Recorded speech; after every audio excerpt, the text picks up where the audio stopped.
इहाँ राज हमार चलल बाया हमारे ही चली। ढेर अइले गइले गुंडा माफिया कटने बाहुबली, केहू के बस के चीज नइखे।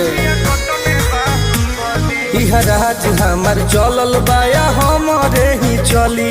ढेर अइले गइले गुंडा माफिया कटने बाहुबली, मार के गोली बंद कदम बोली हरदम ला सुता दे। माहौल जवन बदलियो के दुनिया से उठा दे, माहौल जवन बदलियो के दुनिया से उठा दे।